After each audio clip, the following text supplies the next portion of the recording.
Okay, we come to the start of tape 2, and already we've moved a very long distance, both in the story and in the various elements that are being introduced into it. And one of the things that has come up a number of times and will come up many, many more times in the next hour or so is this subject of symbolism. It's not just that these symbols are signatures, and it's not just that they have them because it's almost a secret language, which it is. There's another major reason for symbols and why certain things are in certain places and why certain street plans are in a certain design rather than another. And that's because, and we'll get into this in the final tape in much more depth and detail, but everything that exists is energy. When you resonate energy to a certain frequency, that affects us in a certain way. You can look back at the sun cycles, for instance. The sun cycles affect us in different ways at different points in the cycle because it is a different vibration of energy. It's a different type of energy. In fact, it's the same energy, it's just a different expression of it. So if you have this knowledge, and I keep emphasizing this knowledge has been available to this few that have passed it on through initiation at the highest level of the secret society and mystery school network since the ancient world, since these bloodlines were introduced. If you know that knowledge, then you can use it to affect consciousness, to resonate, for instance, the energy field of a city in a certain way, which helps you to bring about your agenda and helps people to react and to be in a certain state of being, because they keep being affected by this repeating frequency. So this is why you look at the street plan of Paris, and I'm going to look at the street plan of Washington after this too, and you see the tremendous consistency in the way that these cities are created. But let's start with Paris. Here we have, as I mentioned in the first video, the Arc de Triomphe, which is a street plan representation of that symbol of the sun on the cross with the zodiac circle from the ancient world. But it's not just that, the 12 roads off and that symbolizing the sun. It's more than that. This is just a central point in this sequence, this pattern in Paris, which is one of the big centers of these ruling bloodlines. There's a close-up of the Arc de Triomphe looking down dead straight down the road which goes dead straight in that direction and dead straight in this one. And when you look in the direction we've just been looking at, in exact straight line with the Arc de Triomphe, you see this big modern arch, and there's another pyramid, but the big modern arch. The arch is a big symbol of Freemasonry. This is where we get Royal Arch of Freemasonry from. And the arch is very much a symbol of this secret society network, the Freemasons being one expression of it. So if we look again down in that direction, you see that modern arch straight down that road. Okay, now turn and look in the other direction, which is what we're doing in this shot. There you have the eternal flame, the Illuminati, the torch, and you're looking through that crowd there, dead straight down one of the most famous, if not the most famous, streets and boulevards in Paris, the Champs-Élysées. And if you go dead straight from this point, you go through that. The obelisk, the 3,200-year-old obelisk that was actually taken from Luxor in Egypt, one of the great sacred places, the Valley of the Kings and great sacred places of ancient Egypt, and it was put in Paris in this square. And again, it's dead straight with the Arc de Triomphe, dead straight with that other arch. We'll go on beyond that obelisk, and you see another arch, the three arches. That's also secret society symbolism, almost a kind of smaller representation of the Arc de Triomphe. And if you look through the center there, there's the obelisk of the one from Luxor. And if you keep coming straight, again, dead straight line, we're still moving from the Arc de Triomphe, you come to this thing. Our old friend, the big black glass pyramid I mentioned earlier, which was put there during the presidency of Francois Mitterrand. Why did they put that there? Because it was part of an emerging geometrical pattern in the street plan of Paris, which resonates the energy of that city, that key city to this brotherhood, in a certain vibrational range which they want to happen. So let's look now at Washington, D.C. Thousands of miles away across the Atlantic, but the same principles apply yet again.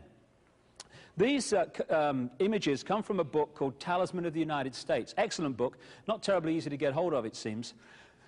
And the writer looked at the history of the building of Washington and how, when they built it, they put in the street plan, esoteric symbols, astrological symbols, and classic symbols like pentagrams and what we call Stars of David. And there you see a Star of David in the street plan of Washington. There's the Capitol building down the bottom. But it's not a Star of David, funnily enough. It's nothing to do with the Jewish race, the Jewish people.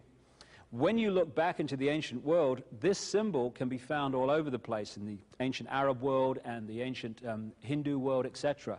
Became associated with Jewish people after the Rothschilds started using it when they developed their banking empire in Frankfurt in Germany and then wider afield. But again, you see in the street plan of Washington, the way it was designed from the start in the District of Columbia, District of the Dove. This is why we have British Columbia. It's why we have Columbia Pictures, why we have Columbia Broadcasting, CBS. They're all Queen Semiramis Dove symbolism. And incidentally, just as an aside, look at the symbols of those organizations. The symbol of Columbia Pictures, the lady with the lighted torch. Look at Columbia Broadcasting, the eye, the all-seeing eye, which is on the screen between every program. Columbia University, symbol, lighted torch, because they are brotherhood operations. And here in the street plan of Washington, there's the Capitol building in the center there.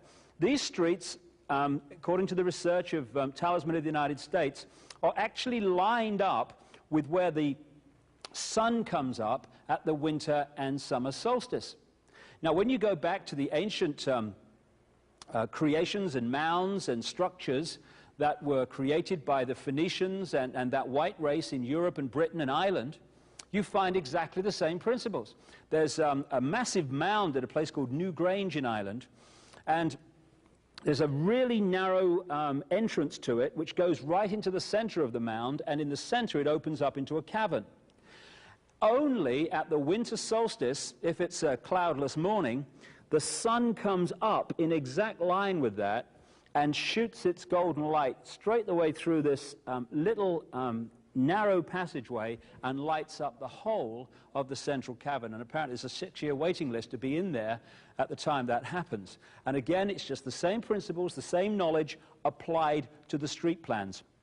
This is why the political buildings, etc., and the Freemasonic temples are built on the vortex points in the grid that the old stone circles and that were built on also. Now, I'm coming back to the street plan of Washington in a second, but there's something I need to talk about before we come back. What you're looking at behind me is a place about 75 miles north of San Francisco, next to the Russian River. It's called Bohemian Grove. That's what you see behind the trees there. And Bohemian Grove has become notorious in research into not just the global manipulation politically, etc., but also into those people who are looking into satanic ritual and human sacrifice and blood drinking and all this stuff, again, which can be charted with these bloodlines from the ancient world. And behind those trees are 2,700 acres of redwood forest, Bohemian Grove, where, and again in The Biggest Secret and some of my other books, I document how people are sacrificed there, the blood drinking and stuff goes on, involving some of the most famous people in America and also from further afield, presidents and business leaders and stuff like that, the Henry Kissingers of this world and the Bushes and people like that. So here you have the entrance to it, no through road, as far as I could get before it was no further. Here is a picture taken at Bohemian Grove in 1957. The guy standing up there is called Glenn Seaborg. He helped to develop plutonium. I think he was involved in the Manhattan Project that created the bombs that were dropped on Japan, etc. But look either side of him. To his right, you have Uncle Ron, Ronnie Reagan. Back in '57, just a B-movie actor. Going to be president of the United States. What, old Ron, you must be joking. Well, he became president. On the other side of Seaborg is Tricky Dicky, Richard Nixon, who went on to become president of the United States. And it's through these organizations, these elite secret societies and groupings like Bohemian Grove, that presidents and the other people in positions of apparent power, that's the route that puts them into these positions. Not surprising. Now, here's another picture at Bohemian Grove. Just concentrate a bit on this one, because it was taken on a long, long lens. Every summer, they have a summer camp in which these elite members of this brotherhood go to Bohemian Grove to do their deeds and do their ceremonies and stuff.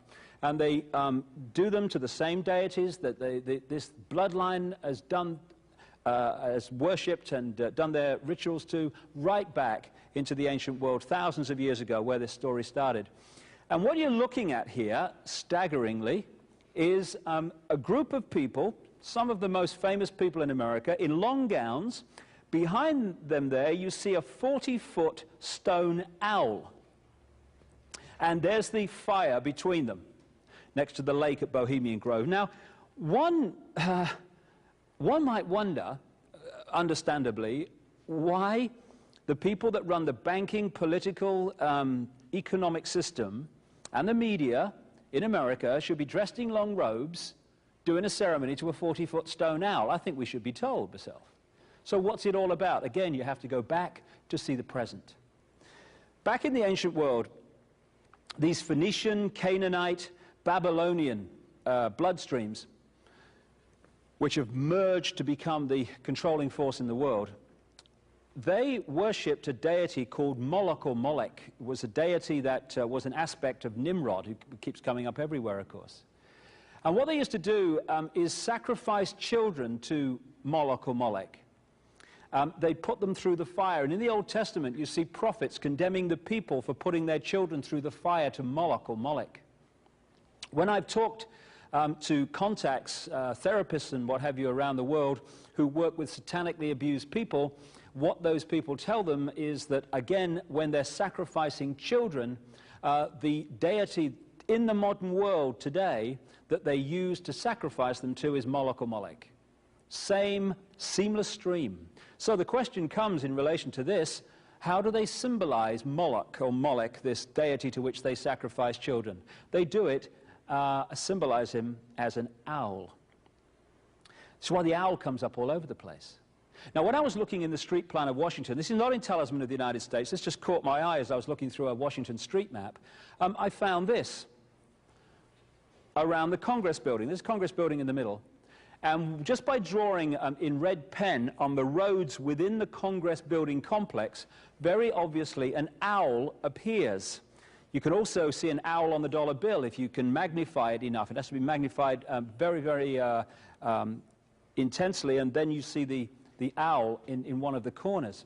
But when you look at the next shot, this is not being doctored by me in any way with a red pen. This is just a shot directly from a Washington street plan. And there you see around the Congress building the owl, Moloch, the deity going back to Babylon and this whole story I've been talking about. And he's actually sitting on top of a pyramid. A pyramid and all-seeing owl, just like the pyramid and all-seeing eye.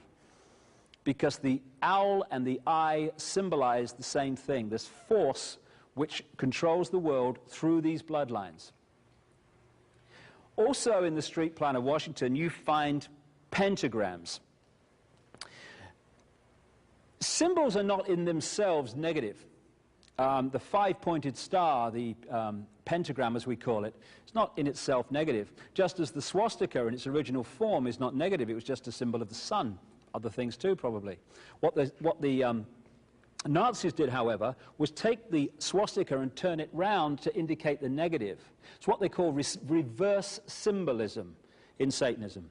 So what they do with the pentagram, which is why it's become a satanic symbol, is to turn it upside down, so it's pointing down. Reverse symbolism. It's the same with the dove, Semiramis. To the general population, the dove equals peace, love, and all this stuff. Reverse symbolism, the dove equals death and destruction. So here we have two pentagrams in the street plan of Washington. The top one points into the Capitol building, and the one at the bottom points into the White House. And not only do they reverse the pentagram to indicate the negative, another way of doing that is to distort the pentagram so it's not in a geometrically equal pattern. Some lines are longer than others, and that's what you see here. Now, if you take the road through the middle of that White House pentagram, you might call it, and you go out the other side, very soon, just a few minutes from the White House, in a direct line with it, you find a very strange building in Washington, and it is this one. What you're looking at here is a building that looks completely out of place among the streets of Washington, the Washington environment, and that whole area. The reason is this is a particularly special building to the Brotherhood. It's got the feel of an Egyptian temple. In the middle there you see that depiction of the rising sun across the over the horizon, which is what you saw on the Washington sun chair earlier, and many other symbols of this Brotherhood are that sun coming up over the horizon or over the mountains. And on the two sides of the steps you've got their symbolic depictions of the Sphinx, etc. So what are we looking at here in this strange building just down from the White House? Well, we're looking at the Supreme Headquarters, 33rd degree Scottish Rite of Freemasonry. Because Freemasonry did not begin in the 1600s and 1700s, as is claimed. That's when this strand of the Brotherhood got the name Freemasonry. What it really is a face or a mask on the one face that goes back to the ancient world. And this is where they're coming from, the ancient Egyptian Babylonian world, where these bloodlines came out of a long, long time ago. Here's another more close view of that half sun coming up. And when you see it live, as it were, when you're actually there, it's a beautiful depiction of the sun. And in the back, they've got a bust of George Washington, first Freemasonic president of the United States. This is a political building. So we're told. In fact, it's a temple to a secret society, built by the Freemasons to a specific design, Congress, the Congress building. Where did it get its name from? Capitol Hill, from a sacred place of the Roman Brotherhood going way back called Capitoline Hill. And when Madeleine Albright, high priestess of this Brotherhood, became Secretary of State, and she went across on her first overseas visit to Europe, she actually went to Rome and made an official visit, what for her would have been a pilgrimage to Capitoline Hill in Rome, and that's where we get Capitol Hill from. Now, they build these buildings in specific designs. This is where you see obelisks and domes everywhere in the major cities. It's because the dome resonates and draws in female energy, and for obvious reasons, the obelisk, the phallic, draws in male energy. And so in particular places, in particular cities, in particular locations of politics or whatever, religion, you get the dome and the obelisk. So just take a look, just for a second, at that dome on a political building in Washington. And there it is again. This time, it's St. Paul's Cathedral, in the heart of the city of London, one of the epicenters, this global manipulation. And St. Paul's Cathedral was built on an ancient site of worship to the goddess Diana, and was built by Sir Christopher Wren, one of the high initiates of this secret society network, after William of Orange arrived in London to be King William III, and the whole thing epicentered in London. There is St. Paul's Cathedral. There's another view of St. Paul's Cathedral. Looks like it, but it's not. This is the Pantheon in Paris. Again, a mirror image of St. Paul's Cathedral and the Congress building, this time in the other great Brotherhood epicenter city of Paris. The obelisk, there we have the Washington Memorial, the phallic symbol of the obelisk, and this goes to again to ancient Egypt, with the story of the penis of Osiris. It was apparently lost, and Isis got another one, all that stuff they talk about. And since that time, this has become the symbol of the male energy, the male phallic. And I must say, just a brief story. These symbols are actually manifestations of thought. So what these are built to represent is what they generate in terms of energy. I was inside a massive obelisk near a place called Hebden Bridge in England. And as I was climbing the stairs, it was so big it had a stone staircase inside it, the energy around me I just felt this enormous male sexual energy, and I thought, what's going on? Especially when you get to my age, you know. And then I realized, why am I feeling this? Well, what are you walking up inside your pillock, I thought? You're walking up inside a representation of the male phallic, therefore that's the energy it generates. It's very important that we're aware of this. These are not just symbols and what have you, in a secret language alone. They generate energy. And this is why you have these in specific points in the major cities, just like the domes. So here's the Washington Monument, the biggest stone obelisk in the world, right in the center of the Washington Street Plan, down from the White House. This is what's known in London as Cleopatra's Needle. Again, like the one in Paris, it was taken from Egypt. As an original, it was in the city of Hon or Heliopolis, the city or place of the sun, and was brought over during the reign of Queen Victoria.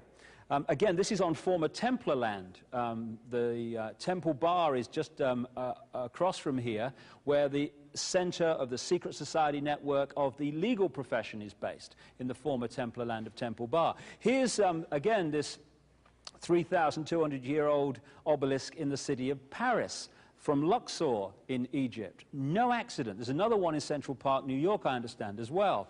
Here in the wholly owned Brotherhood city of Las Vegas, where they had a blank sheet of paper to start with, a blank sheet of land, they have just filled it with the symbolism of thousands of years. And here you have the big black pyramid, the casino. Again, that will be resonating energy in a certain way in that place of Las Vegas. There you have the big Sphinx, and there you have the obelisk as well.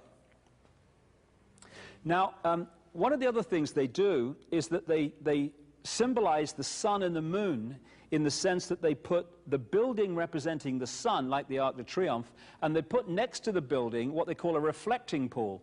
And the reflecting pool, this is the Lincoln Memorial in Washington here, just down from that obelisk, the reflecting pool reflects the building. In other words, the building is the sun, the water is the moon. And here's that symbolism again in Dealey Plaza this time, with the obelisk that the Freemasons put up there after Kennedy was killed.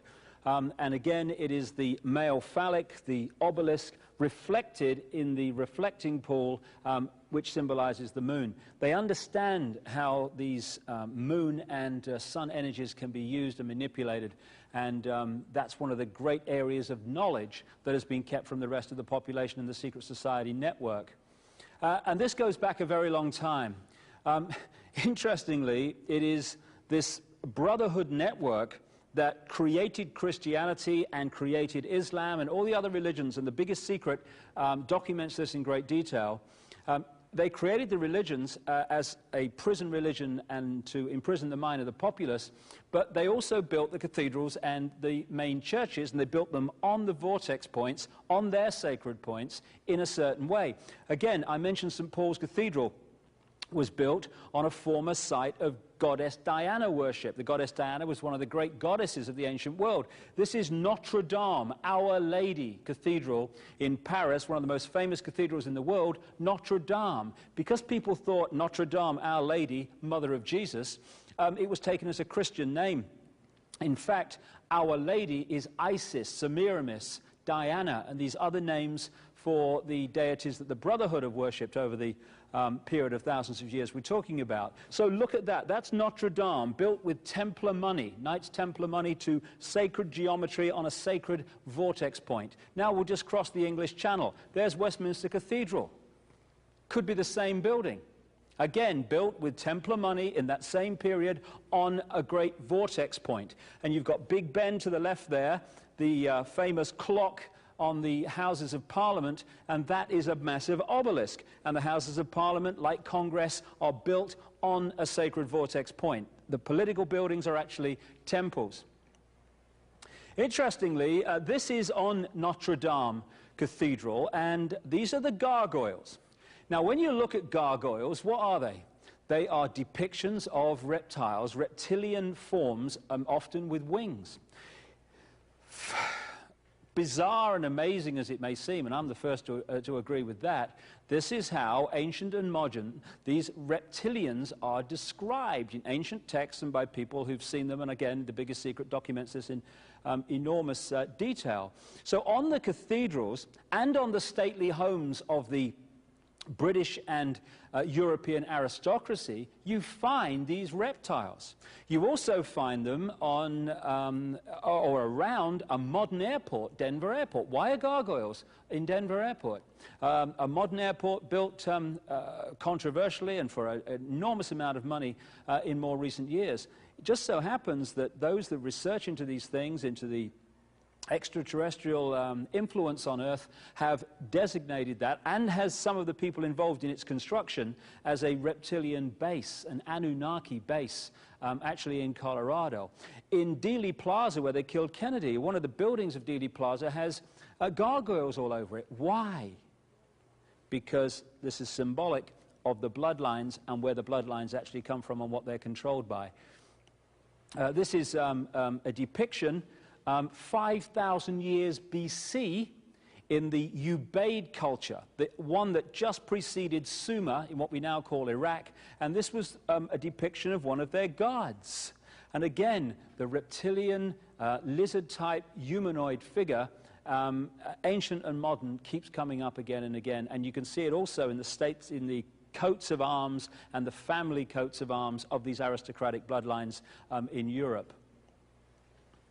Okay, another indication of how this symbolism works and where they're coming from. This is George Washington. In the last century, they decided they didn't have a decent statue of George, so instead of getting an American to produce one, they ordered it from Italy, from Florence. And when it arrived on the dockside, people were staggered, because here was George, the first president of the United States, depicted naked from the waist up with this cloth over his Bill Clinton's, and then pointing up one arm, pointing down the other. What's going on? Unless you realize where these people are coming from, it's inexplicable. Well, if you just hold that in your mind, arm up, arm down, naked from the waist up, and then Bill Clinton's covered in a piece of cloth, well, this is where it's coming from. This is the ancient depiction of the compilation of the negative force symbol that the Templars worshipped, or the high-level Templars worshipped anyway, called Baphomet. And this is why they depicted George Washington in that way. Now, the skull and bones is a symbol you can keep picking up when you're trying to read the secret language also.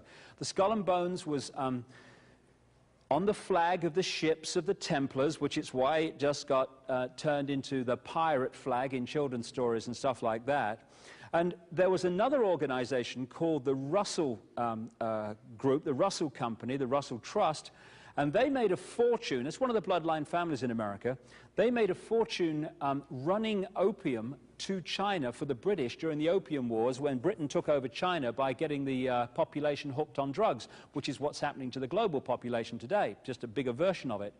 And on the flags of the ships of the Russell Company running these drugs was the skull and crossbones.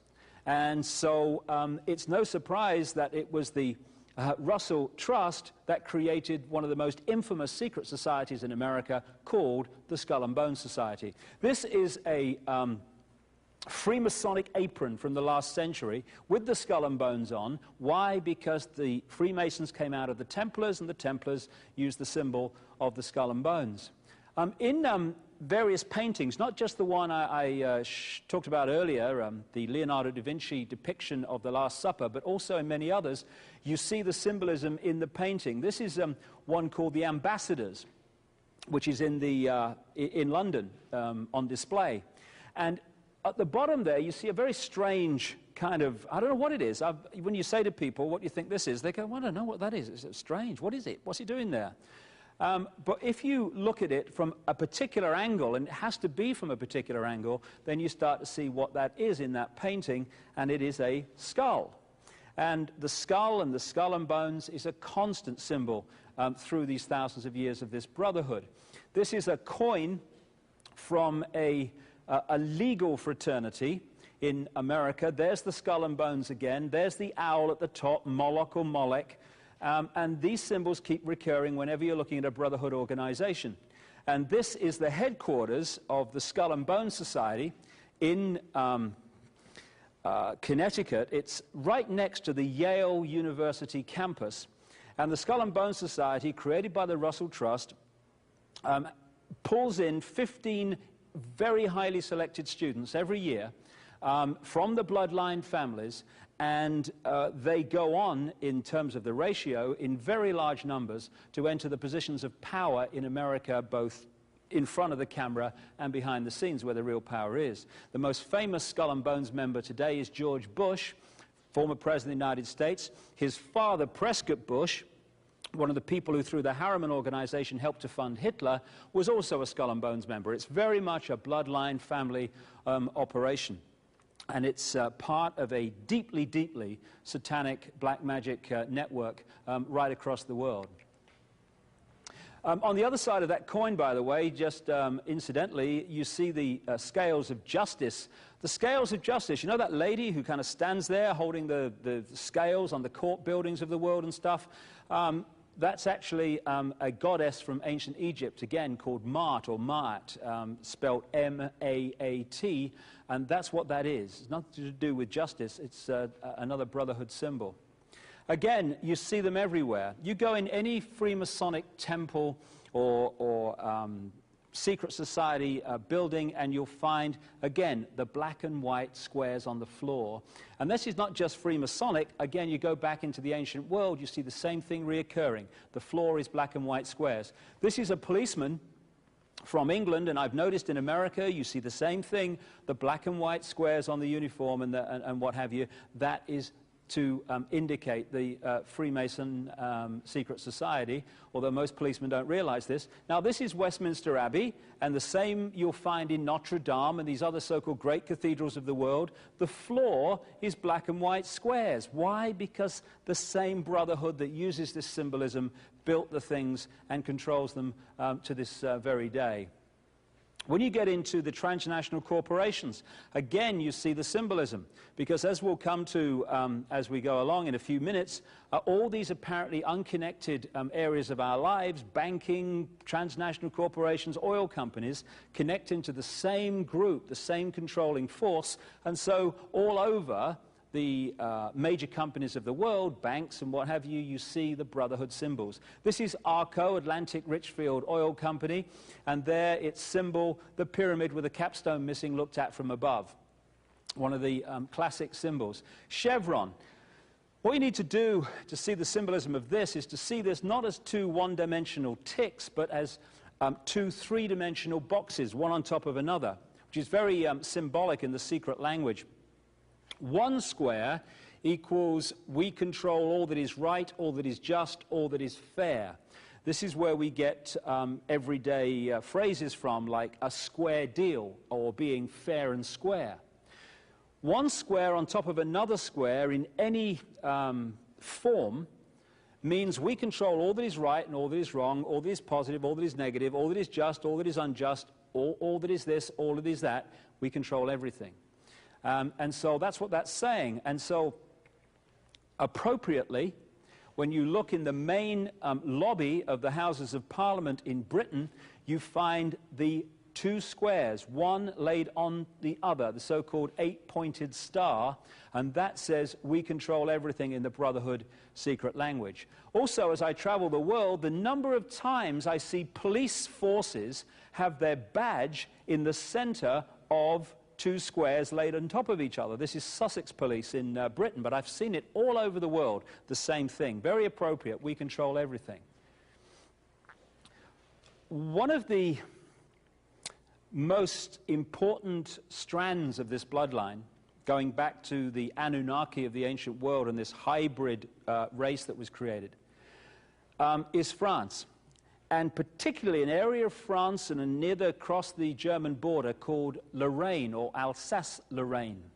And the House of Lorraine has been a real home for the purest of these reptile Martian or reptile-human bloodlines. And the House of Lorraine developed this symbol, the double cross. See that there on this guy.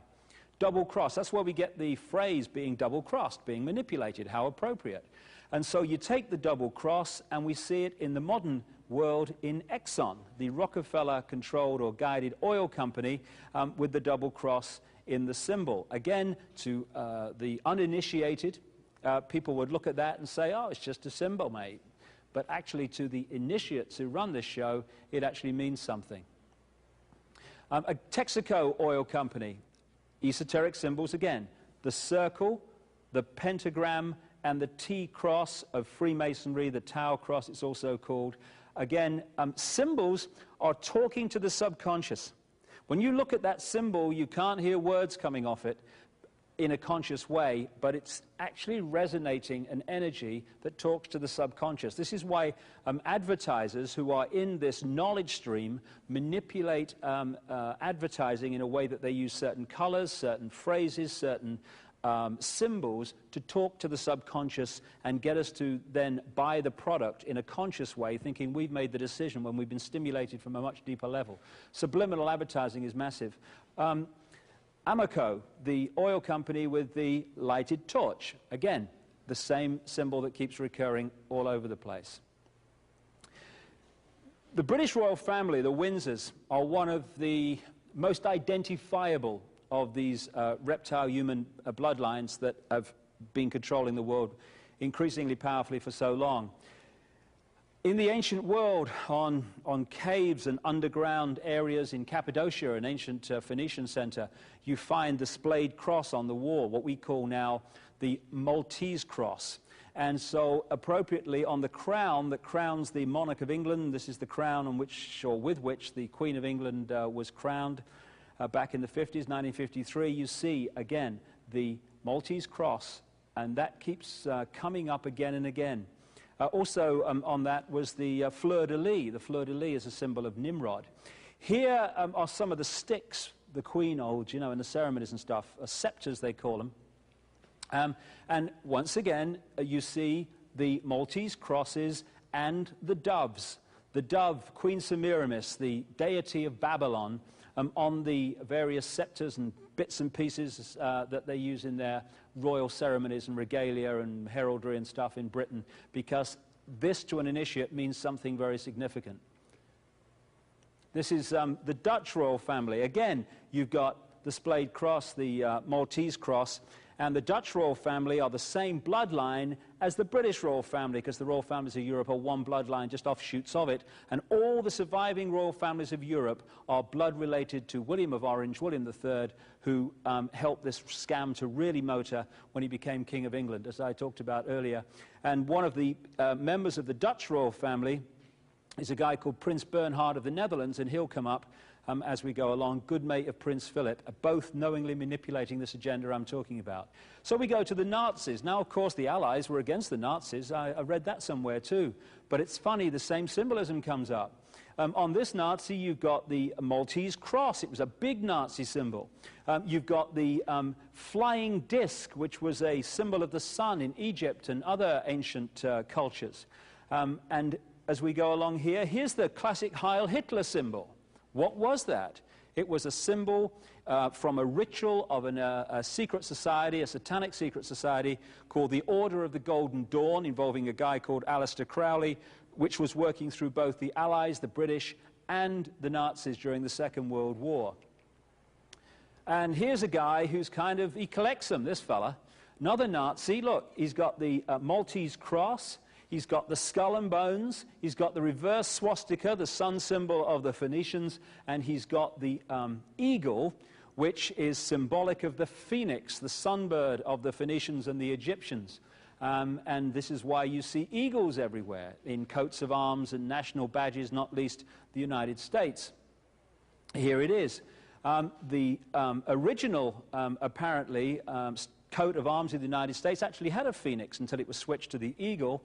And if you count the number of arrows there, the number of feathers, the number of letters in that name, and all this massive symbolism, they all add up to key esoteric numbers like 13, 9, etc., because initiates created this. Every so often there are certain events and certain people which pull in all strands of the various elements I've talked about so far over these hours. And the assassination, because that's what it was, of Diana, Princess of Wales, had all these elements of bloodlines, of royalty, of secret societies, and of the symbolism of the secret societies in the actual assassination itself.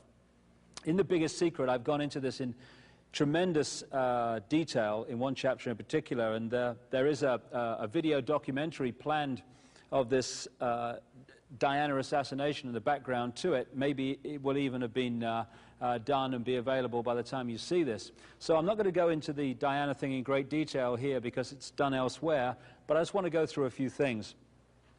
From close confidants of Diana, it's very clear that she realized after a while that she had been pulled in for a specific purpose. She used to call herself the Windsor broodmare.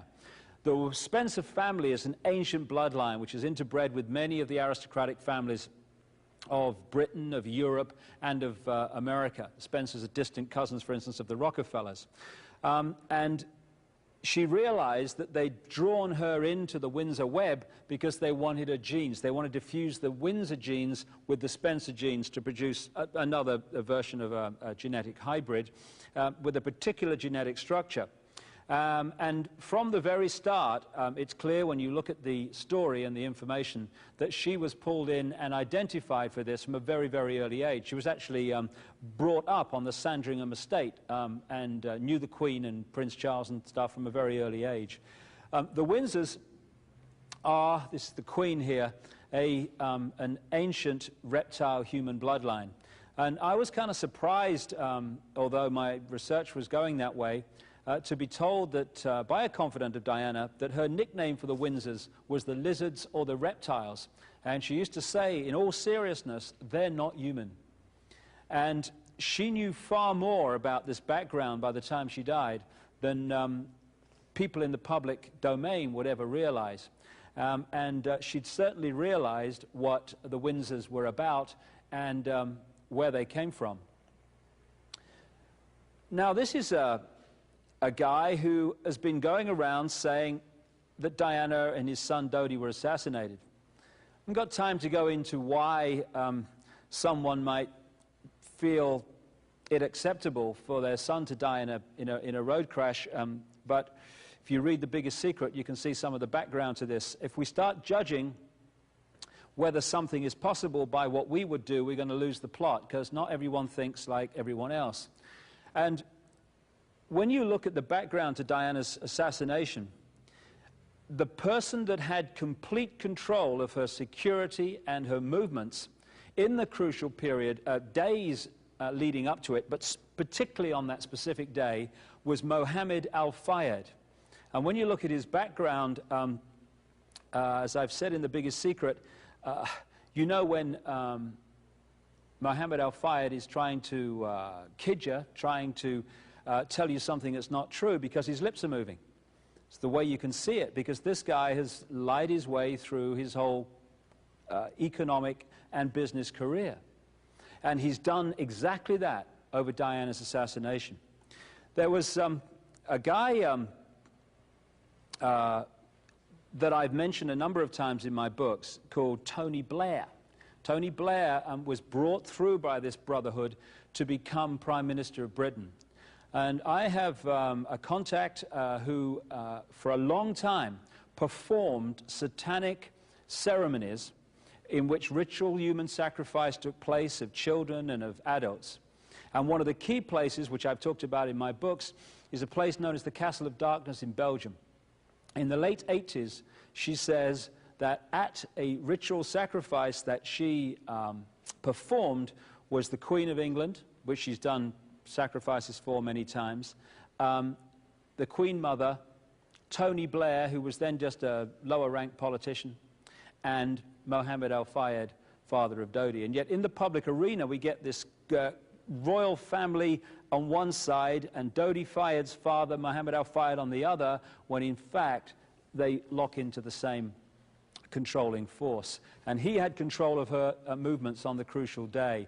There's the Isis symbol of ancient Egypt, very close to that headgear that he posed with for a British newspaper. Now again, if you're going to kind of follow the symbolism and the background to Diana's assassination, you have to go back into the ancient world. You can pick one of these reptile, one of the pure key reptile human bloodlines up in Troy, ancient Troy, which is what we now call Turkey. You can follow this bloodline through the Caucasus Mountains and into Europe and into what we call France. In fact, France is named after these people. They called themselves the Sicambrian Franks. And they had a royal offshoot, and eventually became known by this royal offshoot, called the Merovingians. And the Merovingians set up the city we call Paris. You're looking at a part of the modern Paris, which is was the place that they established the original Paris. And they named the city after one of the people involved in the Trojan Wars, a guy called Prince Paris. And there's Notre Dame, Our Lady, Diana, Semiramis, Isis Cathedral. And this was where Paris kind of came out of with the Merovingians many, many centuries ago. Now, these Merovingians, Franks, Sicambrian Franks, worshipped the goddess Diana, who was one of the great goddesses of the ancient world. And they built underground chambers just outside the original Paris to do their sacrifices and ceremonies to the goddess Diana. Of course, as Paris has got bigger and bigger, the area of that sacrifice area for the goddess Diana is now modern Paris. And it's still an underground chamber. That point is called the Pont d'Alma Tunnel, where Diana died in 1997. And Diana is actually blood related to the Merovingian line.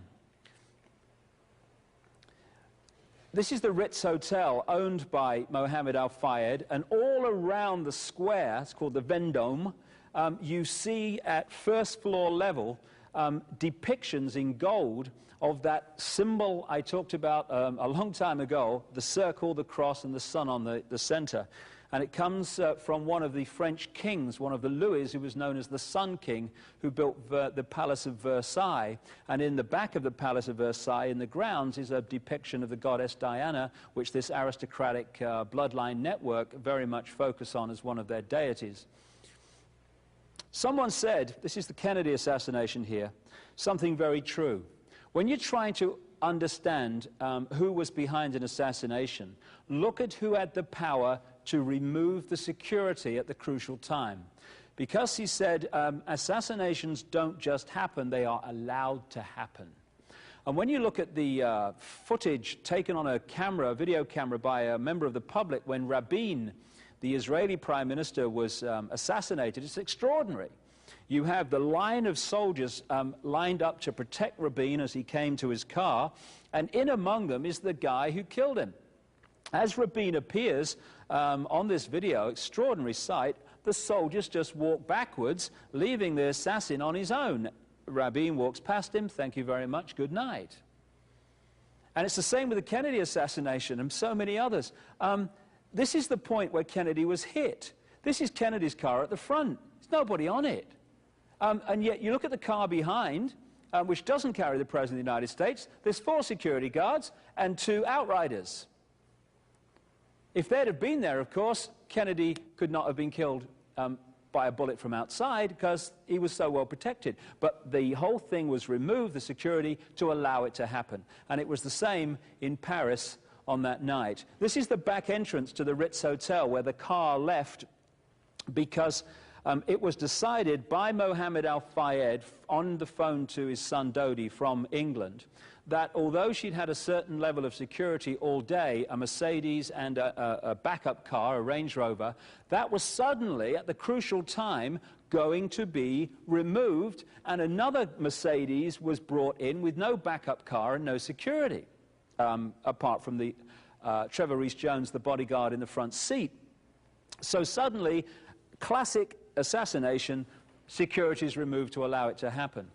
In the car that was driven away was this guy, Henri Paul, who's been the fall guy for it, or blamed on him. He is an asset, or was an asset, of British and French intelligence, had been for a long time, and he had 4 bank accounts which had considerable amounts of money paid in the period leading up to that, not necessarily for what happened to Diana, but because he was an asset of British and French intelligence, which is the same organization. And to really appreciate how this could be done, you need to appreciate something called trauma-based mind control. During the last war in the concentration camps of Germany, in fact, way, way back this has been known about, but particularly during the last war, they started to perfect the manipulation of a natural mechanism in the mind that shuts out trauma. What they did was to understand that if you could systematically traumatize someone, their mind would shut out the memory of it and create an amnesic barrier, which would be disconnected from the rest of the mind. This is what happens when people have a major road accident and they can't remember what happened. It's because the amnesic barrier has been created to shut out trauma so we don't keep reliving the horror. Good thing. But they realized that if you could do that systematically and start with children, particularly before the age of 5 and 6, you could turn their minds into a honeycomb of self-contained compartments, none of which was aware of the other's existence. This guy was what they call a multiple, Henri Paul, which in their mind is broken up into different compartments, and so through trigger words and what have you, and trigger sentences, hypnotic keys, one amnesic barrier becomes the conscious level. That experiences something or is programmed to do something, and then he's pushed back and another one's pulled forward.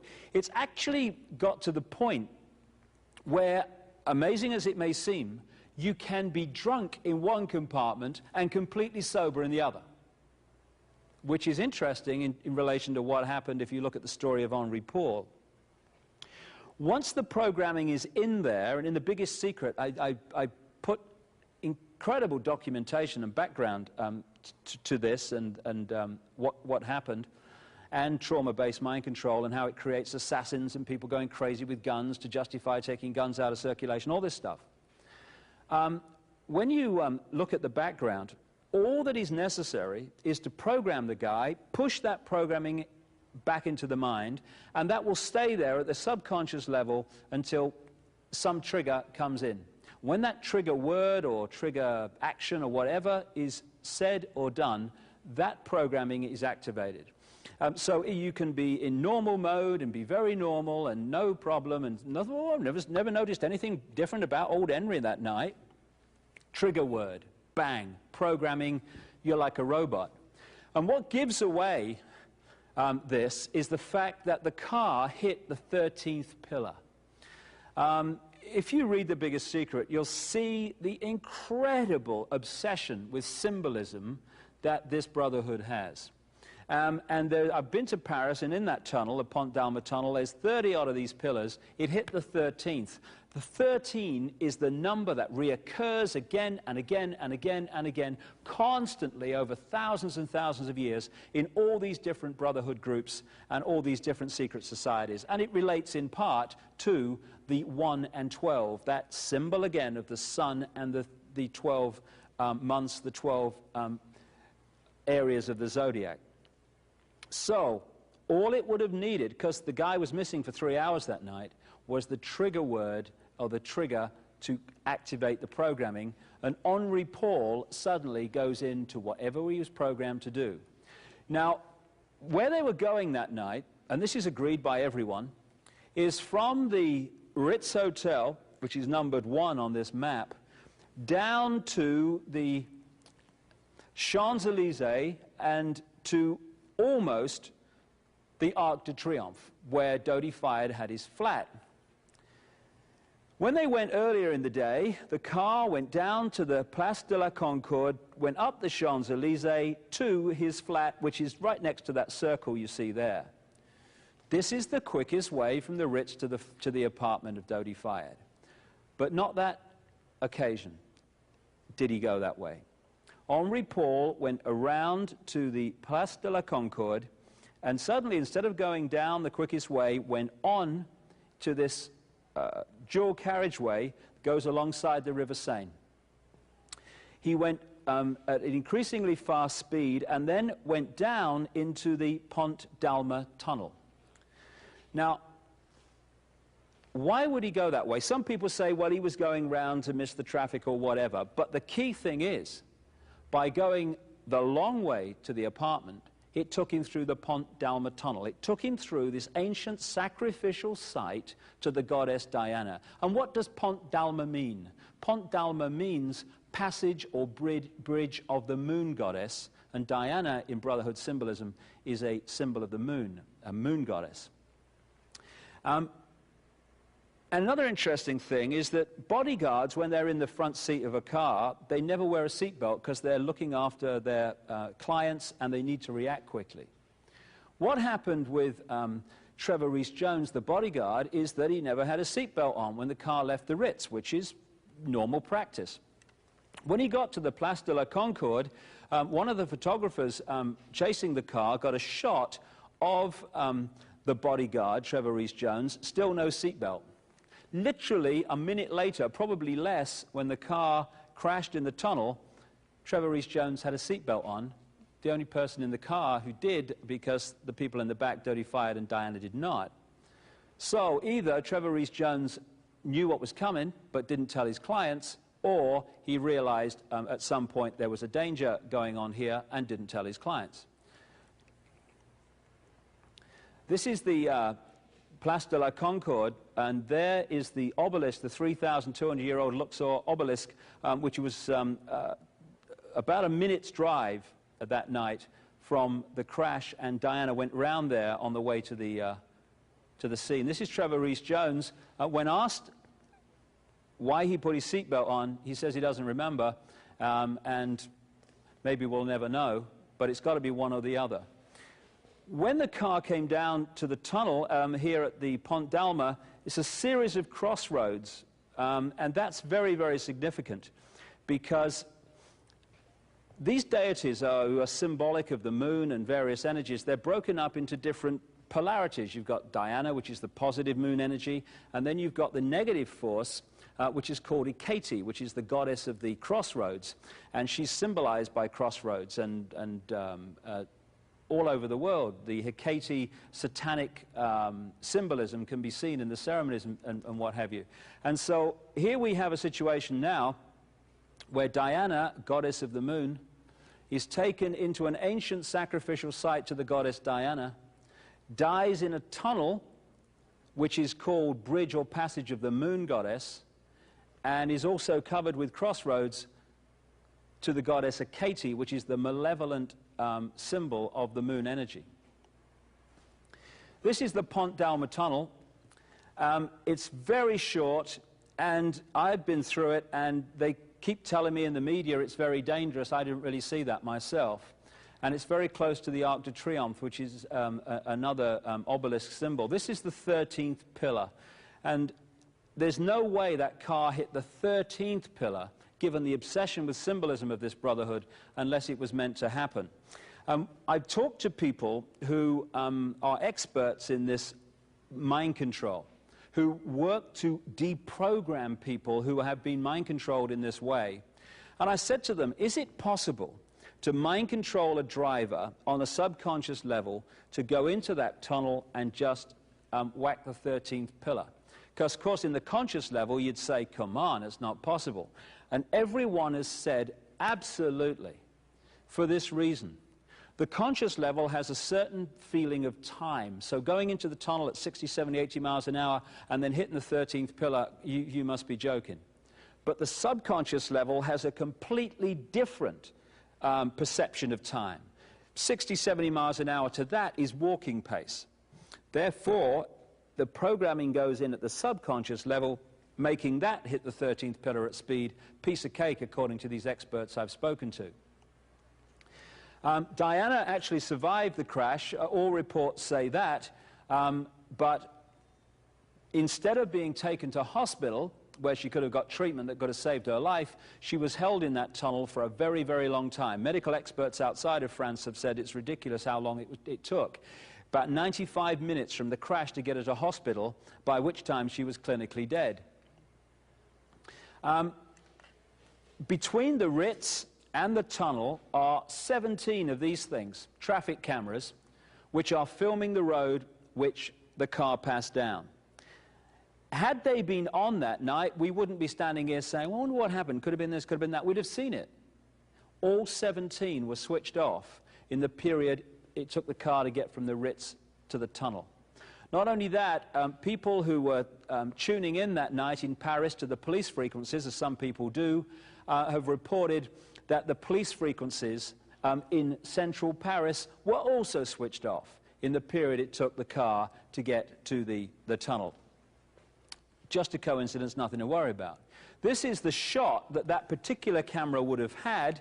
The Mercedes came in on this side of the road, and had that camera been on, everyone would have known by now what happened. They could have seen it, but it was switched off, or at least we're told it was. And so we have a situation in which Diana was held in that place for all that time, and she was clinically dead by the time she left it. And the question has been, even from people who have said, yes, it was an accident, why did they do that? Because according to the strict and obsessional symbolic ritual of this brotherhood, she had to die in that underground chamber on the site of ancient Diana worship and sacrifice to Diana. There's no way she was going to be allowed to leave the tunnel until she was dead, and so they kept her there all that time when most doctors, as some have pointed out, would have had her at a hospital as quick as possible, and she'd still be alive today, almost certainly. So the Diana story is just full of endless symbolism, and I'm just skipping the surface here. The detail is absolutely mind-blowing. This is the top of the Pont d'Alma tunnel, and as I mentioned earlier, there is the depiction of the flame held by the Statue of Liberties in Paris and in New York, standing on a black pentagram, the classic satanic symbol. And that is where they take the flowers and stuff now. This area of Paris with the Eiffel Tower, the River Seine, is an ancient sacred site to this brotherhood.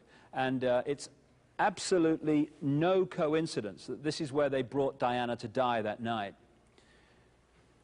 Indeed, when you go through her life in general, you find that the symbolism of the goddess Diana comes up again and again. When she married Prince Charles, they married her in St. Paul's Cathedral. St. Paul's Cathedral is on an ancient site of goddess Diana worship.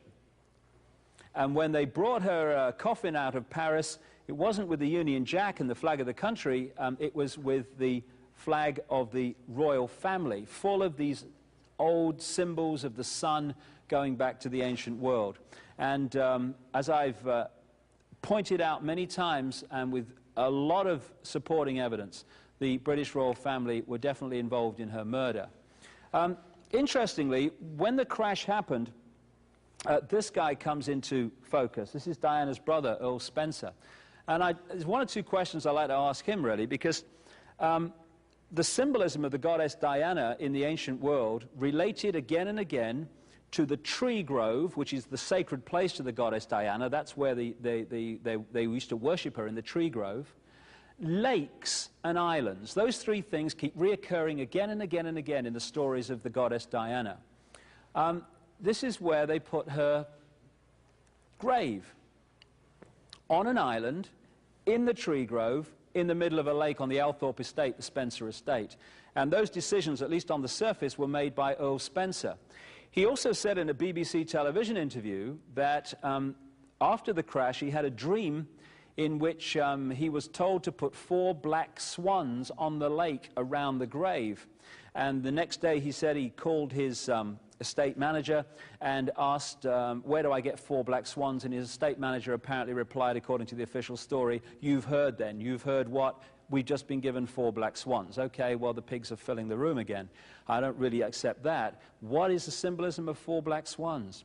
First of all, when you look into the mind control programs, the swan is very symbolic to the mind control programs. But there's another one. Just take Swan Lake. Swan Lake, in which the white swan, symbolic of the positive, was killed by the black swan, symbolic of the negative. And here you had the positive Diana energy killed by this brotherhood, and the 4 black swans on the lake are tremendous symbolism, occult symbolism of that negative force overcoming the positive.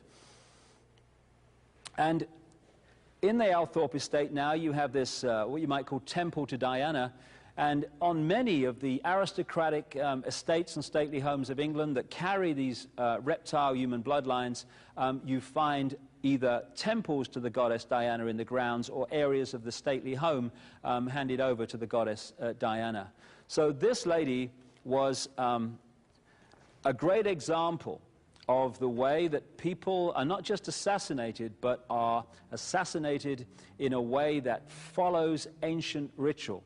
Because ritual is very powerful. If you do things in a certain ritual way, it generates a much more powerful energy than if you just killed someone in a straightforward way. But as I say, in The Biggest Secret, I go into this in enormous detail, and the symbolism is just stunning of this event.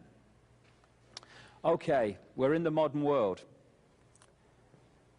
We've come a long way over thousands of years. This brotherhood, as it came out of the Near and Middle East into Europe and then through the British Empire across the world. And we're now at the point where the control of the globe is possible. And we're also at a point, a crossroads, where we can choose to take the road of freedom, or we can choose to stay as we are and allow this agenda to unfold and further imprison, in a most extreme way, the human race in the next few years. Just a choice. We take that choice, this is gone. But we need to make that choice and do something about it. The aim of this agenda over this long period of time has been to create this structure. And don't take my word for it, just look around the world. It's unfolding now. This is not a theory or a prophecy. It's happening on CNN when you turn on every day. You're seeing it unfold. It is to have a world government which would control a world central bank, a world currency, a world army, and a microchip population. The microchip population is already being introduced.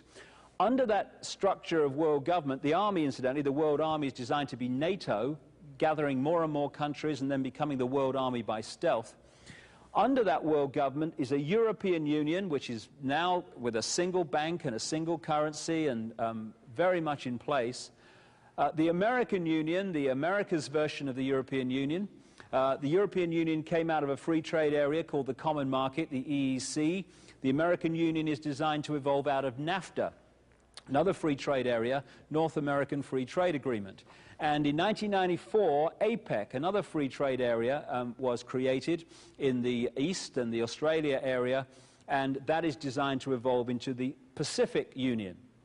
Under that is designed to come nation states and regions, and then the people, with no power whatsoever to control their own destiny, because the major decisions are made at these higher levels of power, particularly the world level. The microchip is being suggested all over the world. This is a guy at Reading University in England who was microchipped as part of a kind of experiment, but it's not really an experiment. All over the world in our lives now, that we're being prepared to take the microchip. People on one level think it's about electronic tagging and it's about knowing where people are, and that's okay, that's on one level of it. But it's more than that. The guy I talked about very early on in this video series, the guy with the patch on his chest who works for the CIA against his will, he was telling me, and other people have done too, what the microchip can really do. And if we allow ourselves to be microchipped on the basis of, oh, well, it's better than having credit cards and money, that's what the cashless society is about. It's about getting people to be microchipped. And we'll never lose our child again if we microchip them at birth. All this stuff's being suggested now. But he said, you know, when people are microchipped, they are giving external control of their physical health, their emotions, and their mental processes, their mental faculties, their mental perception to whoever controls the microchip. And if everyone's microchipped, you suddenly got mass control on the end of a button, almost, of the population. That's the idea. That's what we're being drawn into as part of this agenda as it unfolds. And if we say no to one thing only and then go back to watching The Price is Right, let us say no to the microchip, because then at least we've got a bit of a chance here. The United Nations symbol came out of the Freemasonic symbolism also. The United Nations was created to be a focus for the centralization of global power, like that world government on that earlier slide. The sections in that target-type symbol of the United Nations, there's 33. Just happens to be 33 degrees of the Scottish Rite of Freemasonry. And it's kind of nicely framed, isn't it, with those leaves. I wonder where that came from. Oh, yes, I remember now. It's a Freemasonic symbol, again, transferred to the United Nations. These symbols of these various levels of control, the European Union has 12 stars in a circle, etc. They're all esoteric symbols. Now this, I guess of everything I've said so far, this next few minutes are going to be the most important, because I'm talking about the most powerful means of mass manipulation which has been played this card for thousands of years, and we're still falling for it. And it is this more than anything that's advanced this agenda to centralization of global power. I call it problem, reaction, solution. It works like this. You want to bring something in here, centralization of power, more power for the police, more power for security agencies, whatever, and you know that if you do it openly and honestly, there's going to be a reaction against it. We're not having this. This is a global fascist state. Go away. We're not standing for this. This is outrageous. That's what you're going to get if you do it openly. So you don't. What you do is you create a problem here. Could be society breaking down, so there is more crime, so people get in fear of being mugged and being burgled. Could be war, it could be a terrorist bomb, an economic collapse, whatever. And you create a problem, but you get someone else to be blamed for it. You get a Lee Harvey Oswald, you get these patsies, as they call them in America, who are blamed for events that they weren't involved in. You then get the people in general, by the way that you report your problem, to react by demanding you do something. This can't go on, do something. What are they going to do about it? And at that point, those who've covertly created the problem and got that reaction, something must be done, then openly offer the solutions to the problems they have themselves created. Problem, reaction, solution. Who benefited from the Oklahoma bomb? Not the people of Oklahoma, not the people who died and lost children and relatives in that bomb. One group of people and one group of people only benefited from Oklahoma, anyone who wanted to centralize power even further in America. Because anti-terrorism bills went through Congress that took away basic freedoms from Americans purely and only because of that bomb. And as independent bomb experts and explosive experts have said, that fuel fertilizer device in the Ryder truck could not possibly have done that damage. It had to be done by high-tech devices on some of the pillars inside the building. So problem, reaction, solution is the classic means of advancing this agenda and getting the population to demand you do it, even though they don't know the agenda exists. And the Second World War, like the First World War, were global examples of this. As I've shown in my books like And the Truth Shall Set You Free and The Biggest Secret, come to that, the Second World War was the creation of a brotherhood, a global elite, that was funding all sides, that had control of the leaders of all sides, and just played them off against each other to create a war, a problem, which then had a solution. As again, myself and many other researchers have shown, Soviet communism was funded from Wall Street and London. The Nazis were funded from Wall Street and London, through the Bank of England and through the German subsidiaries of American and British multinational corporations, not least the Rockefeller Standard Oil. The front men of the war were Joseph Stalin in Russia, front man for this brotherhood. You had Winston Churchill in England, whose image left us by conventional history is an absolute farce. This guy was a man of war, among many other things. In America, you had one of the classic frontmen of the 20th century for this brotherhood, Franklin Delano Roosevelt, comes from one of the elite aristocratic French bloodlines. In Germany, you had Adolf Hitler, who was put in there by a network of secret societies, the Thule Society, the Vril Society, the Edelweiss Society, that locked into this global brotherhood. And they were funded by American loans and in the way that I've just talked about. So you create two sides. Incidentally, again, sun cycles, numerology, certain years, certain things happen. You look at 1933. 1933, the number of things that happened in that year, that's when the pyramid and all-seeing eye went on the dollar bill. That's when Roosevelt stole the gold from the American people. That's when Hitler came to power. That's when Roosevelt came to power. No accident, all by design. And then you get two sides and you play them off against each other in a war. And from the war, at the end of the Second World War, in such a few years, the human race was mentally, physically, emotionally, and mentally wiped, exhausted.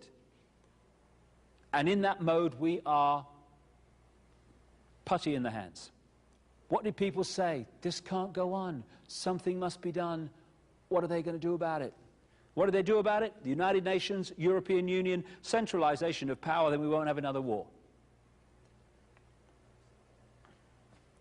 As I've shown in my books, documents exist that show that the Second World War was planned as the First World War was ending, probably before that. And if anyone thinks that it's not possible for a few to control the world, you're looking at it. How many people in Britain, America, Germany, Australia, South Africa, France, all these different countries, how many of those people wanted to go to war in the First World War? Hardly any of them. They want to be at home with their families, seeing their kids grow up. So why were they there? They were there because the pyramid structure and the hierarchy in this country persuaded its population they had to fight the people in this country. The little hierarchy in this country persuaded their population they had to fight this country, and these two hierarchies locked into one hierarchy, which was pulling strings of all sides. And there was a song in the 60s by a guy called Donovan, sang by a guy called Donovan, which went like this, which sums up where we're at with this. It went, he's 5'2" and he's 6'4". He fights with missiles and with spears. He's all of 31 and he's only 17. He's been a soldier for 1,000 years.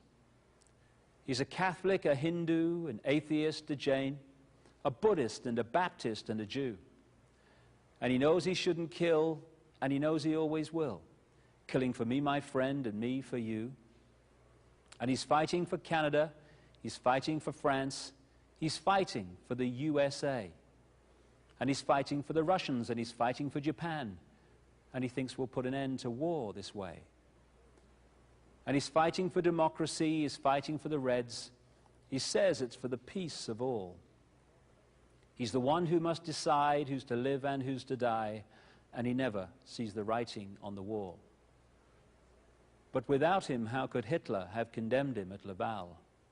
Without him, Caesar would have stood alone. He's the one who gives his body as a weapon of the war, and without him, all this killing can't go on. He's the universal soldier, and he really is to blame. His orders come from far away no more. They come from here and there and you and me, and brothers and sisters, can't you see? This is not the way we put the end to war. And that sums up a very simple truth. When we stop playing the game, there is no game. The few can only control the world and manipulate wars if we fall for it, because we fight them and they start them. And when they've started them and we fought them, they recreate the world in the image that they want. So we went from global elite controlling both sides, conflict, United Nations, European Union, in both world wars. Power was in far fewer hands at the end of the war than it was at the start, and that was the reason for the war. Another problem, reaction, solution, which I'll talk briefly about, that is going to be played in the next few years, it would look like, maybe even sooner than that, is the idea there's some extraterrestrial invasion. These so-called flying saucers have been around for a long time. They're flown by humans. Been around for a long time. It's a very straightforward technology. But if you, going back to that knowledge, ignorance pyramid at the start, if you keep people in ignorance of what's possible, when they see things flying around that they don't believe humans can create, then they think extraterrestrial.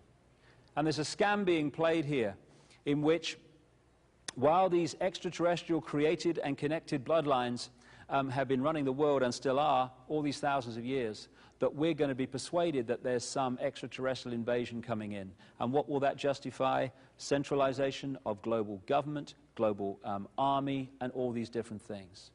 And that's being played now. We're being prepared for it with more and more of these extraterrestrial stories coming out through things like X-Files, made by Fox Television, owned by Rupert Murdoch, which is owned by this Brotherhood. Things like Independence Day, made by 20th Century Fox, owned by Rupert Murdoch, who is owned by this Brotherhood.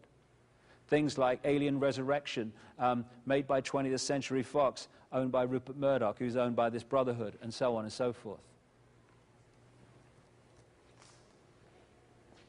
So problem, reaction, solution happens on many, many levels.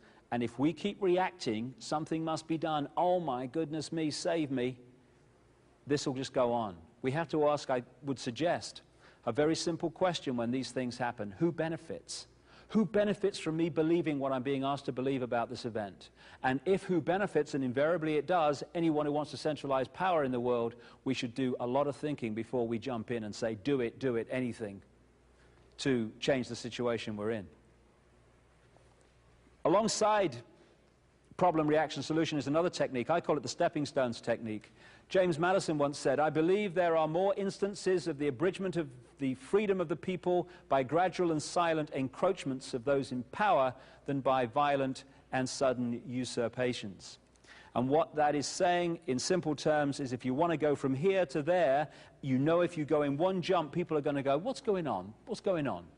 So what you do is you do it in little steps, each step projected as totally unconnected to the others, and suddenly you're here, and when people look back, they say, my goodness me, where did this come from? European Union has been created like that. You join a free trade area, you end up in a centralized fascist state. This is the structure throughout these thousands of years that I've been talking about, which has allowed this scam to go on. You have the elite, the Brotherhood elite, because, you know, even when the Freemasons and these secret societies, the vast majority of them haven't got a clue this is going on. They'll be as surprised as this as anybody.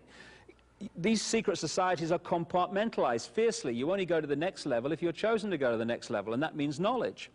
So most Freemasons and secret society members are not involved in this scam. Only the few at the top who know what's going on. And so you have a situation with pyramids inside pyramids. It's like Russian dolls, one inside the other.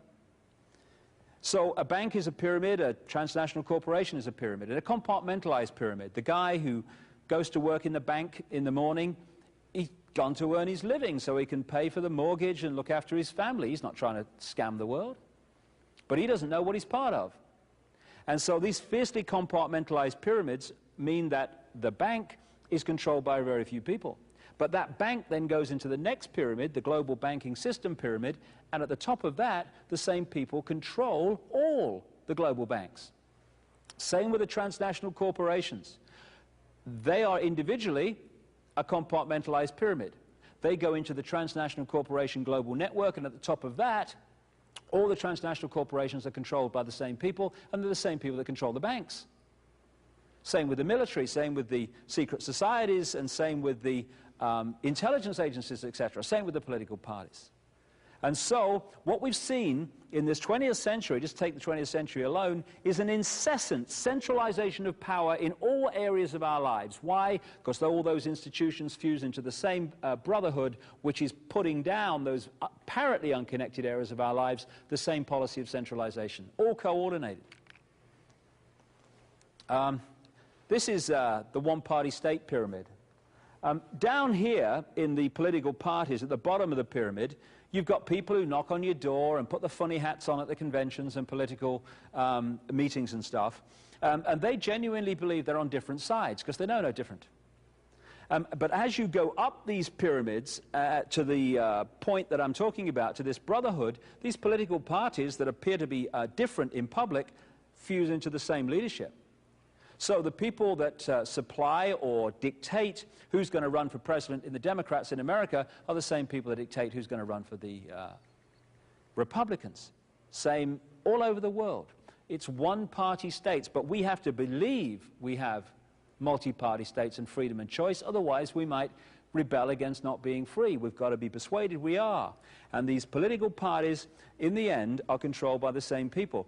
It's interesting, three of the key symbols that this brotherhood has used over these thousands of years is the lighted torch, the dove, and the red rose. And the three political parties in Britain are the Labour Party, Tony Blair's government, which is the red rose symbol, the Liberal Democrats, which is the dove, and the Conservatives, which is the lighted torch. Just a coincidence, nothing to worry about. We are told, and the media emphasizes this, and the leaders of politics, etc., walk the world stage as if they are at the peak of political decision-making in the world. When you look at the way it really works, the presidents, prime ministers, and heads of NATO, etc., are nowhere near the top of this global pyramid. They're some way down. And they are appointed and manipulated into power by those above them that control the banking system, the media, etc., which you need to have money and media support if you're going to make these positions. So presidents and prime ministers, why they stand there as, you know, someone once said the president of America is the most powerful man in the world. My goodness me, what a joke. They are administrators of an agenda which is being decided above them by people outside the public eye mostly. This is the health pyramid, another wonderful example of how this works.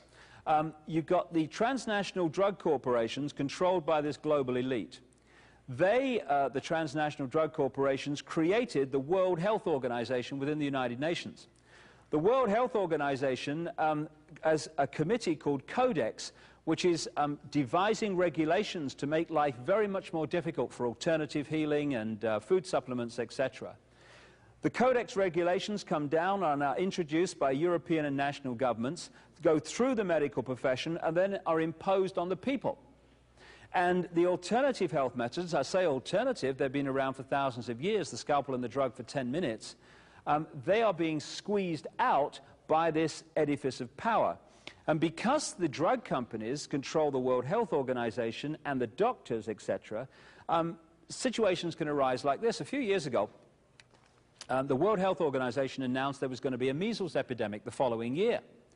And in Britain, the government spent taxpayers' money to produce very fear-based advertisements, black and white, with a big ominous voice saying, by the end of this year, one of these children on the picture will have died from measles. Oh my goodness, fear, the manipulation of fear again.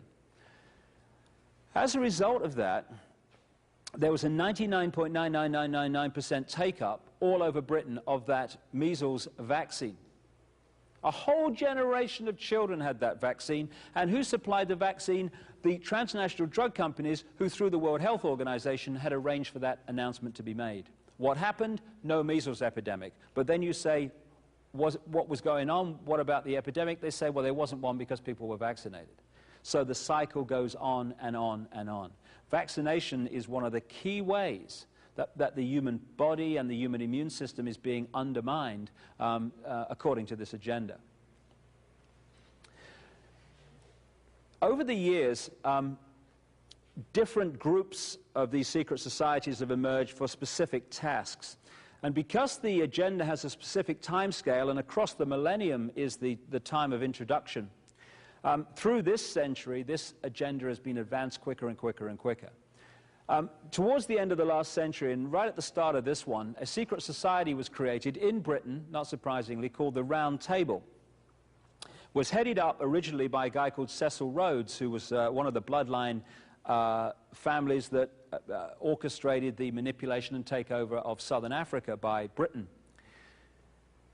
Also, Rhodes scholarships came out of this guy, Cecil Rhodes. I think I mentioned those earlier, where the youngsters of the bloodlines around the world are picked up and given a Rhodes scholarship to Oxford University. This comes out of the same guy. Well, he died in 1902, and other people took over. And there were roundtable groups, interlocking, set up around the world. The key places were America and Britain. And when we had the First World War, the key people in the American War Administration were members of this round table, and the key people in the cabinet in Britain were members of this same round table. So they orchestrated the First World War, and afterwards, when they were deciding how the world would be redrawn as a result of the war, the very same members of the Round Table were appointed to the Versailles Peace Conference to decide how it would be set up and redrawn. Classic problem, reaction, solution. Create the problem, create the war, get the reaction, something must be done, and then offer the solution. At that Versailles Peace Conference, again in Paris, the cities and locations keep reoccurring, they had a meeting at the Hotel Majestic in Paris in 1919, these Round Table members, both sides of the Atlantic, and they started to orchestrate the creation of offshoot organizations around this central core that would push this agenda on through the 20th century. The first one created was the Royal Institute of International Affairs in 1920 in London, still going strong today, a major part of this network. In 1921, in America, came the Council on Foreign Relations, which is subordinate to the London Royal Institute of International Affairs.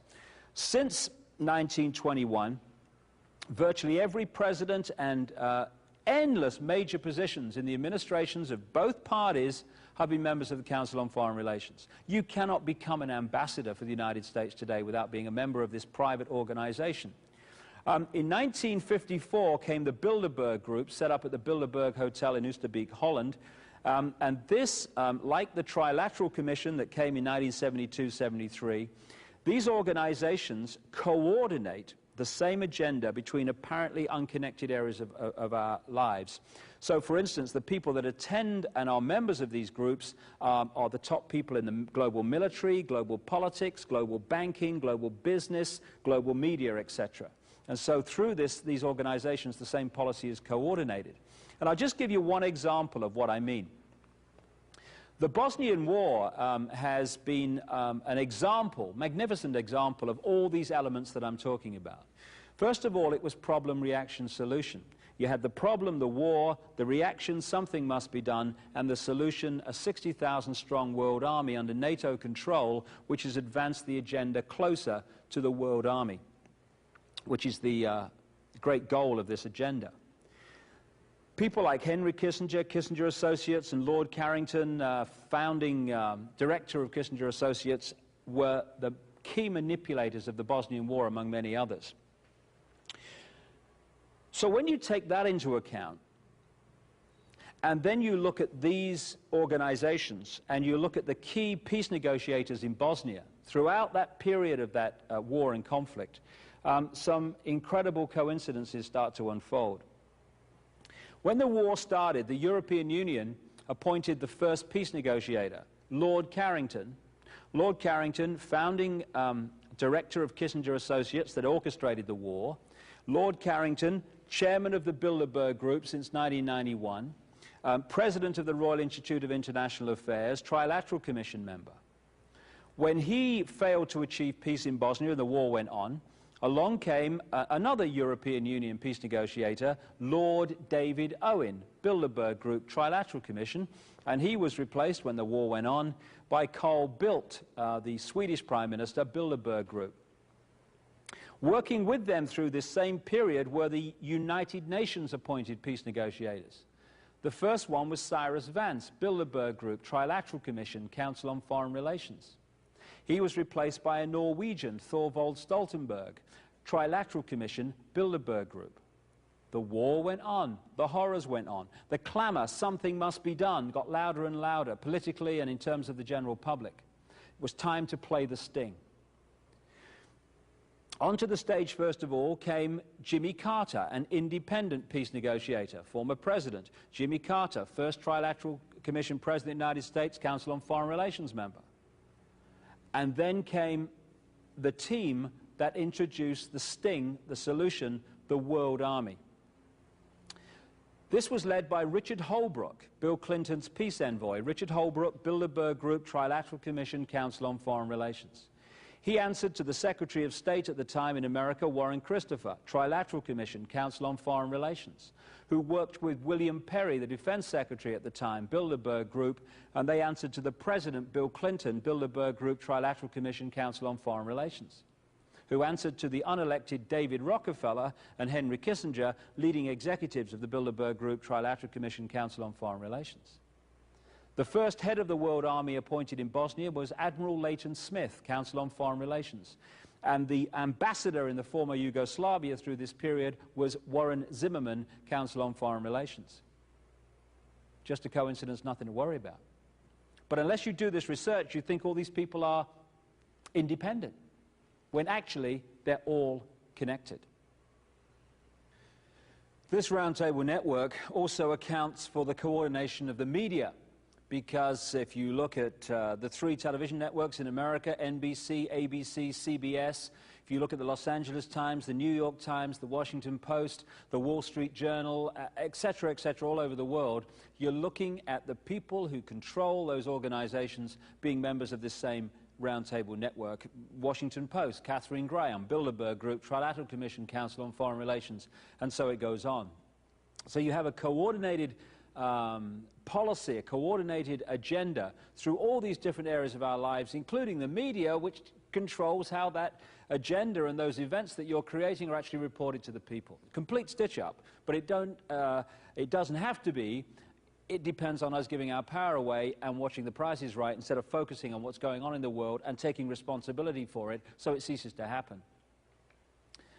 Just to finish the sequence, this is the administration of a Democrat, said on his election form, Jimmy Carter, Trilateral Commission member, also Council on Foreign Relations.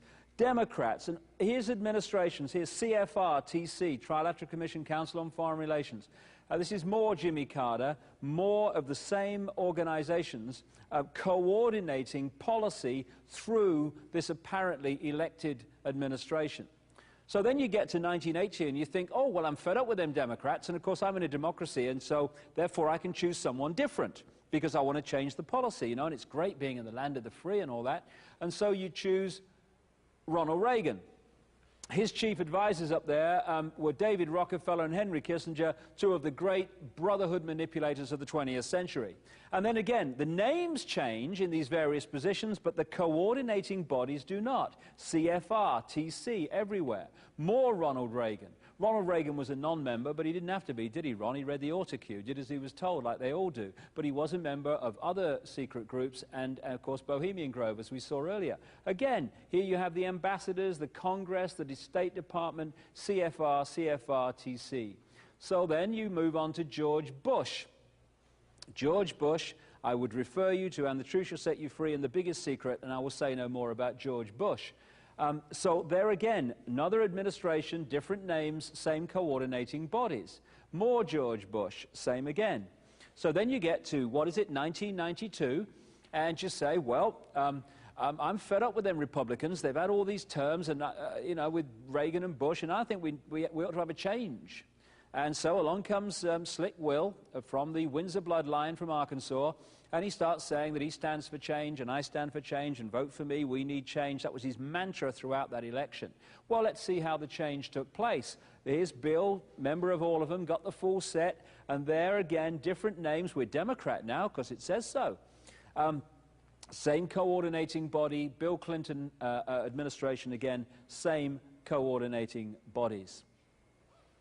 So we've come a long way in these hours so far, from the ancient world to the present day, and we have seen unfold, and I have scratched the surface here. I've just scratched the surface of the information that's available and the supporting evidence that's available because of time. But we've come from the ancient world and seen these bloodlines expand their power to the point now where they control the planet.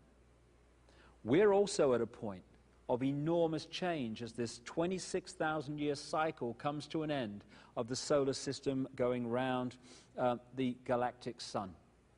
Always a time of tremendous change. We're starting to see it happen. People are waking up. People are starting to look at this information for the first time. And indeed, this energy of change is lifting the veil on all this for the first time in thousands of years. We're blinking into the light of what's been going on behind our backs, behind the movie screen all this time. And I repeat, this can only happen because we allow it to happen and we play a part in it happening. It's not that this group have more power than the rest of the population nonsense. It is the rest of the population give their power to this group day after day after day. It's because we allow ourselves to be divided and ruled, because in our stunning self-righteousness, we think if we believe something, everyone else must believe it or we're wrong. It's a time to grow up. It's a time to go from spiritual childhood to spiritual adulthood very, very quickly in the time that we have available as this change takes place. And in the final video in the series, I'm going to look at what changes are taking place and who we really are. The information above all else, above all this, that this brotherhood and these bloodlines have been desperate to stop us understanding all this time. Who we are, the nature of life, and the fact there's no one on this planet that's ordinary, there's no one in this creation that's ordinary. There's just billions who've been manipulated to think they are, so we become a doddle to manipulate and control. That time is over, and we'll see that in the final video in this series. For now, thank you very much.